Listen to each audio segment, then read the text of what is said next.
If you ever see an ice cream truck late at night, whatever you do, don't eat the ice cream.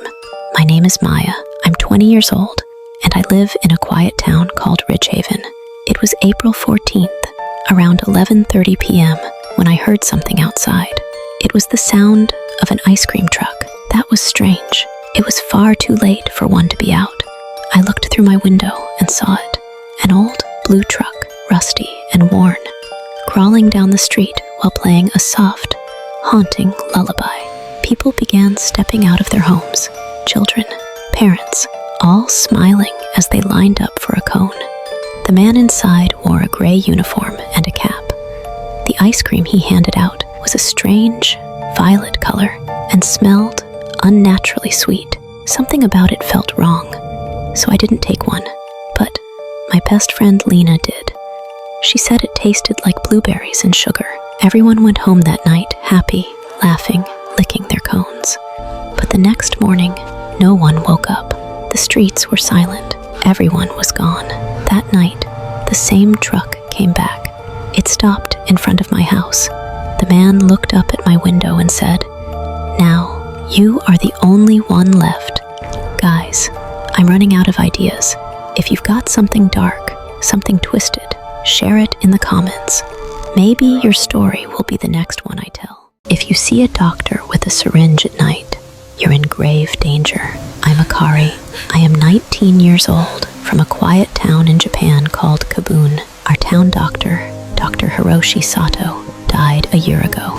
But last night, his car reappeared on our street, and people stepped out of their homes as if in a trance. I stayed inside, watching through the window. Dr. Sato's face was pale, his eyes glowing an eerie red. In his hand was a syringe filled with something dark.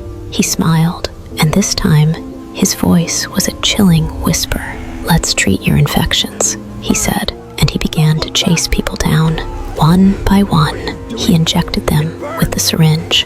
As soon as the needle pricked their skin, they changed, eyes turning vacant, bodies shambling like the living dead. By morning, the whole town had become zombies, everyone except me. Now, I'm the only one left, hiding inside, knowing that if I step out, Dr. Sato will turn me into one of them too. Guys, let me know if you want the second part of this story. If this woman offers you tofu while it's raining, never say yes, or you may never stop smiling.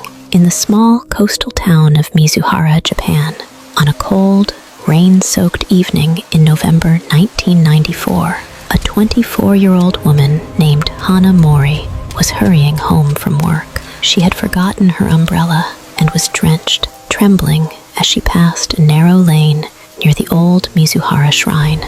That's when she saw her. A woman in a crimson kimono stood motionless in the downpour, holding a wooden tray stacked neatly with cubes of tofu. "Would you like some tofu, dear?" Her voice was soft. Hana paused. The tofu looked fresh, but something was wrong. The smile never shifted. The woman never blinked, not once. A chill crawled up Hana's spine. She shook her head and stepped back. "No, thank you." The woman didn't reply. She simply turned, drifting into the fog, her red kimono fading until she vanished entirely. When Hana later told her grandmother Kana, the old woman went pale. "You saw Nure Nure Okasanth, mother of tofu," she whispered. "Those who eat her tofu become like her, silent, smiling, forever." Guys, this tale comes from Japan. Tell me your country, and I'll remake the story for your land.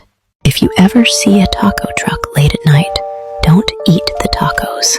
My name is Harper, and I live in a quiet town called Pine Creek. On April 14th, at about 11:30 p.m., I heard a strange bell outside. I looked out my window and saw a black and gold taco truck rolling slowly down the street. Neon lights flickered along the sides, and it played a soft, eerie melody that made my skin crawl. People started walking out of their houses like they were being pulled by invisible strings. Kids, parents, everyone lined up with empty eyes and excited smiles. The man running the truck wasn't dressed normally. He wore a long red coat, dark gloves. The tacos he handed out were filled with purple meat that smelled sugary and wrong. I refused one. My best friend Riley didn't. She said it tasted like blueberries. Everyone went home laughing, happily eating their tacos. By morning, the town was silent. No one woke up. Every house was empty. That night, the truck returned. It stopped in front of my home. The man in the red coat looked up at my window and whispered, "Now you're the only one left." If you ever see this man eating a hamburger late at night, run. The meat in his burger isn't beef. It's human. He is the Hamburger Man, a dark, old legend from Kansas. People say that in the 1950s, a quiet farmer lived deep in the woods, far from anyone else. His farm was falling apart, and he was said to be strange, thin, and always watching the trees around his land. According to the story, hikers who walked too close to his property were in danger. The farmer would hide in the woods and follow people without making a sound. When someone was alone, he would jump out, grab them, and drag them back to his broken farmhouse. There, he would kill them and grind their bodies into meat, turning them into hamburgers. Some versions of the tale say he kept the meat for himself. Others claim he mixed it with normal beef and sold it in town, and no one knew the truth. Guys, this story is from USA. Comment your country, and I will make a story from there. I will never forget the day the ice cream man stopped selling ice cream and started watching me. This was June 2018, in a small town called Hollow Creek. Nothing stays open late there, not even gas stations. So when an ice cream truck came by, at midnight, I knew something was wrong. There was no music, just the sound of tires rolling slowly and a bell ringing once every few seconds. The man driving it stared straight at me. He didn't smile. He asked if I wanted vanilla with strawberry syrup. My hands started shaking because that was what I used to eat every summer when I was a kid. I never told anyone that. After that night, he followed me. I saw the truck parked near my school. Once, it followed me while I walked home. The last night, he was waiting outside my house. I locked the doors, I turned off the lights. The bell rang anyway. Then, the freezer door opened. I don't know how long I hid in my room, listening to footsteps inside my house. I called the police, but when they arrived, he was gone. Guys, comment your favorite celebrity you want to see in the next story. If you ever hear an ice cream truck late at night, no matter how harmless it sounds, don't eat the ice cream. My name is Iris. I'm 21 years old, and I live in a quiet town called Briar Hollow.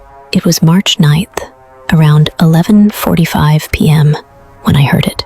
Soft music drifting through the street. An ice cream tune, but slowed down, distorted, like a lullaby played through static. I looked out my window and saw an old, pale green truck crawling down the road. Rust covered its sides. Its headlights flickered. It shouldn't have been there. Doors opened all around me. Neighbors stepped outside. Parents, all smiling, all lining up. The man inside wore a faded uniform and a low cap. He didn't talk much, just handed out cones. The ice cream was violet, too smooth, too shiny. It smelled unnaturally sweet. Something felt wrong, so I stayed back. But my best friend, Noah, didn't. He said it tasted like berries and sugar. The next morning, no one woke up. No cars, no voices. That night, the truck returned and stopped in front of my house. The man looked up at my window and said, "You're the only one who didn't eat." Guys, I'm running out of ideas. If you have something dark or twisted, leave it in the comments. Maybe your story will be the next one I tell. If you are on campus after midnight, do not eat the cafeteria food. My name is Iris. I am 20 years old. I study at Northbridge College. It was finals week. Most students had gone home. The campus was very quiet. At 12:40 a.m., I smelled food. The cafeteria lights were on. That never happens. Inside, the food was hot. Pizza, soup, pasta. There were no workers, only students. They sat quietly and ate. No one talked. No one used their phone. I saw my friend Anna. I called her name. She did not look at me. I looked at her plate. The food was not getting smaller. I stepped closer and whispered. Without looking at me, she said, "Don't finish it." A sign near the counter said, "Meals for students who stay." The food smelled like my mother's cooking. My mother is dead. The lights flickered. Everyone looked at me at the same time. A calm voice came from the speakers. "You have not eaten yet." I ran. The next morning, the cafeteria was locked. The school says Anna left years ago. I know they are hiding something.